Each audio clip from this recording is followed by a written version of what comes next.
Mesdames, Messieurs, bonjour, ravi de vous retrouver pour cette nouvelle édition du JT Cultures et Marchés. Nous vous expliquerons tout d'abord pourquoi les fonds d'investissement influencent actuellement la volatilité des marchés agricoles. Nous ferons ensuite un point sur l'impact de la sécheresse sur les céréales du nord de l'Europe avant d'expliquer pourquoi le maïs brésilien devrait approvisionner à présent les marchés européens. Enfin, nous ferons un focus sur la trituration record de soja actuellement relevée aux États-Unis. Je vous explique le contexte. Jusqu'à présent, les fonds d'investissement ont exercé une pression vendeuse record sur les marchés européens et américains du blé.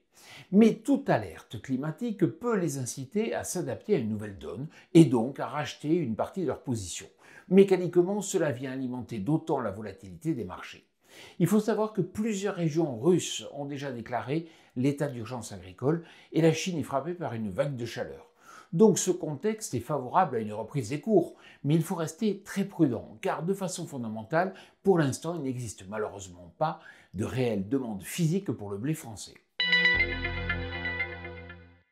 La situation est exceptionnelle. Désormais, 3 mois de déficit hydrique affectent les rendements des céréales d'hiver, notamment en Allemagne et en Pologne, mais aussi sur toute la moitié nord de l'Europe, dont le nord de la France.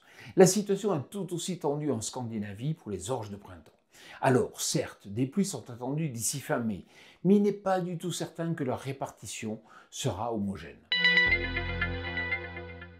La production de maïs est en forte progression au Brésil. Elle devrait atteindre 130 millions de tonnes selon l'USDA, qui est un peu plus optimiste que l'office brésilien CONAB, dont l'estimation est proche de 127 millions de tonnes. Avec un regard mondial sur les équilibres de marché, on pourrait dire que cette production arrive à point nommé, car les silos de maïs ukrainiens sont désormais presque vides. C'est pourquoi les acheteurs européens se tournent à présent préférentiellement vers le Brésil, car il y a un écart de prix de l'ordre de 20 $ par tonne par rapport au maïs français. Et cela n'est pas neutre, car l'Union européenne devrait importer près de 20 millions de tonnes de maïs cette campagne, et c'est le Brésil qui devrait rafler la mise cet été.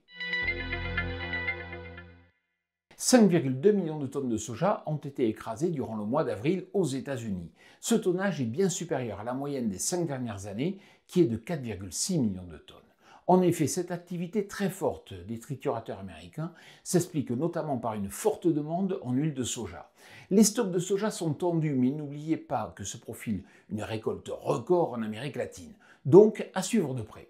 Voilà, le JT Culture et Marché, c'est terminé. Je vous souhaite bien sûr une excellente semaine.